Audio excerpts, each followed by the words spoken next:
আজকে অনেক দিন পরে ঘুরতে বের হলাম আমার বাচ্চাকে নিয়ে। আজকে আমাদের ঘোরার জায়গা হলো সন্ধ্যাবেলা নিউ মার্কেট। আমরা বাসা থেকে বের হয়ে রিকশায় চড়ে নিউ মার্কেটের উদ্দেশ্যে রওনা হলাম। খুলনা শহরে রিকশা দিয়ে ঘোরার মজাই আলাদা। বলতে বলতে আমরা নিউ মার্কেট চলে আসলাম। নিউ মার্কেট ভিতরে গেলাম, ঘুরে ঘুরে দেখলাম অনেক রকমের দোকান নিউ মার্কেটে। বিশেষ করে কসমেটিক এবং কাপড়ের জন্য নিউ মার্কেট বিখ্যাত। পাশাপাশি অনেক ধরনের দোকানপাট। যেহেতু খুলনাতে আমার বাচ্চা নতুন আসছে, সেই হিসেবে খুলনার বিভিন্ন জায়গায় আমি ঘুরে তাদের দেখাই। আজকে তারা কিছু কসমেটিক কিনবে, যার কারণে আমার আসলে নিউ মার্কেট আসা। নিউ মার্কেট বিশেষ করে ইন্ডিয়ান থেকে শুরু করে দেশি বিদেশি সব ধরনের কসমেটিক্স পাওয়া যায়। তাই প্রথমে আমরা নিউ মার্কেট ঘুরলাম। আমার বাচ্চা বাবল কিনলো, সেটা ফুলিয়ে খেলাধুলা করলো। আসলে আমার বাচ্চা যেদিকে যায় সেদিকে বিভিন্ন ধরনের খেলনা, প্রথমেই তার টার্গেট হচ্ছে খেলনা, সে খেলনা কিনবেই। দেখেন কত আনন্দ করতেছে আমার বাচ্চা। আসলে বাচ্চাদের এই খেলার দৃশ্য দেখাই অনেক তৃপ্তির। কোনো জায়গায় গেলে যদি বাচ্চারা এরকম খেলাধুলা করে আসলে সত্যি ভালো লাগে।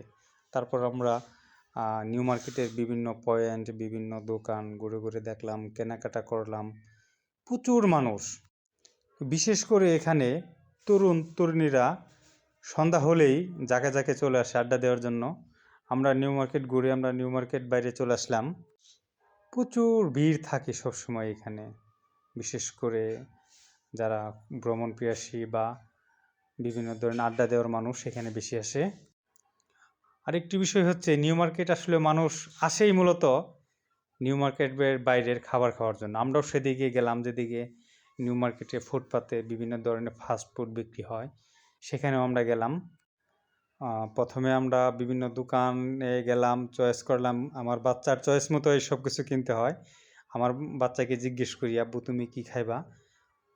বাচ্চাই সিলেক্ট করে আসলে আসলে কি খাওয়া যায়।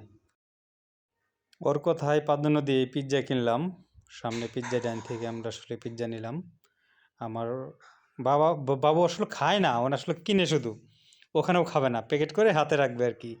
তারপর আমরা একটু সামনে এগিয়ে গেলাম। আর আমার বাচ্চার সবচেয়ে প্রিয় জিনিস হচ্ছে আখের রস। যেখানেই দেখবে সেখানেই আখের রস তাকে কিনে দিতে হবে। আমি তাকে পিওর আখের রস কিনে দিলাম, একদম হাফ লিটার বোতলে করে নিয়ে নিলাম। আমার বাচ্চা আসলে আখের রস দেখলে মানে ওর মাথা নষ্ট। তারপর সেই দোকানদারের কাছ থেকে আমরা হাফ লিটার আখের রস নিলাম। হাফ লিটার সম্ভবত 50 টাকা নিয়েছে, বোতল ফ্রি। দেখেন কত সুন্দর পিওর আখের রস, মানে আখ থেকে বের করে দিচ্ছে আর কি, একদম সরাসরি। দেখেন কালারটা দেখেন, মানে এখন তো শীতকালে কালারটা একটু সবুজ সবুজ কালার হয় আর কি। তারপর আমরা সে আখের রসটি নিয়ে আমার বাবার হাতে দিলাম। এই আখের রসটি হাতে পেয়ে এই শীতের মধ্যেই দেখেন আমার বাচ্চা মানে আমার বাবা খাওয়া শুরু করলেন। মানে ওর খুব প্রিয়, এই আখের রস খুবই প্রিয়, আমারও প্রিয়, আসলে আমার কাছ থেকেও পেয়েছে আর কি। তারপর আমরা সেই বাইতুন্নুর গলির মধ্যে বিভিন্ন ফাস্টফুডের দোকান, সেখানে আমরা ঘুরলাম আমার বাবাকে নিয়ে, বাচ্চাকে নিয়ে, যে আসলে কি খাবে ও সারা ওই বাইতুন্নুরের সেই গলিতে, মানে ফুটপাতের যে সেই দোকানগুলো ঘুরে মানে বাচ্চা কোনো কিছু পছন্দ করলো না, যে না এটা না, এটা না, এটা না, এভাবে সে বলতেই লাগলো। আসলে যদিও বাইরের ফুড এগুলো খাওয়া ঠিক না শারীরিকভাবে, বা শারীরিক ক্ষতি হয় অনেক, তারপরেও মানুষ আছে না, প্রতিদিন তো আর না, সপ্তাহে মাসে একদিন ঘোরাফেরা করার সময় যা একটু কেনা হয়, তাছাড়া সময় কেনা হয় না।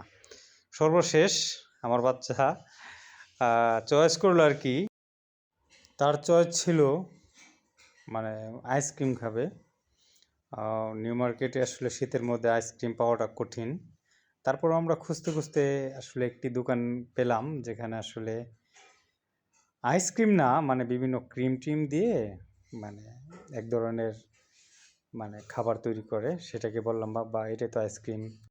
তারপরে এই যে এটা আইসক্রিমের মতো করে রাখা, আসলে মূলত আইসক্রিম না, সেটা হচ্ছে বিভিন্ন ক্রিম এবং হচ্ছে কেক, মানে এটা যে জন্মদিনে কেক ওরকম আর কি। যেটিতে বিভিন্ন ধরনের ফল বা বিস্কিট বা অনেক কিছু ইউজ করে এটার মধ্যে, বিভিন্ন মিক্স আর কি। এইটা আইসক্রিম না, ডেজার্ট, এক ধরনের ডেজার্ট। সেটা পছন্দ করলেন, সেটা একটি কিনে দিলাম বাবাকে, আমার বাচ্চাকে। সে তো সেটা পেয়ে অনেক খুশি, কিন্তু খেতে পারবে কি না এতে হচ্ছে সন্দেহ।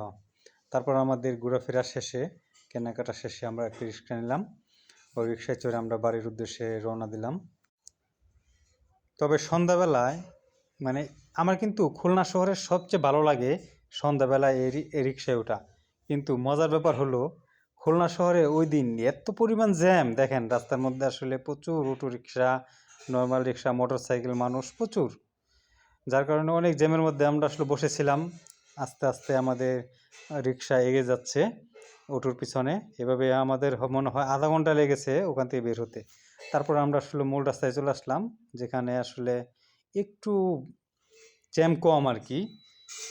সেখানে আমরা আসলে চলে আসলাম। তারপর আস্তে আস্তে রিক্সা দিয়ে আমরা বাড়ির উদ্দেশ্যে রওনা দিলাম। আসলে আজকের এই সন্ধ্যাবেলার ভ্রমণটি ছিল আমাদের জন্য অত্যন্ত ভালো। বিশেষ করে আমার বাচ্চা বিভিন্ন মার্কেট, বিভিন্ন পয়েন্টে পয়েন্টে বা দোকানপাট, সেখানে যেতে এবং খাবার কিনতে খুবই পছন্দ করে, যার কারণে আসলে আমার বের হওয়া। আমি আসলে মাঝে মাঝে বের হই বাচ্চাদেরকে নিয়ে। যাই হোক, আমার এই ছোট্ট এই ব্লগটি যদি আপনাদের ভালো লেগে থাকে, অবশ্যই লাইক, কমেন্ট এবং শেয়ার করবেন। আর শেষ পর্যায়ে আসলে আমাদের আবাসিকে চলে আসলাম। ধন্যবাদ।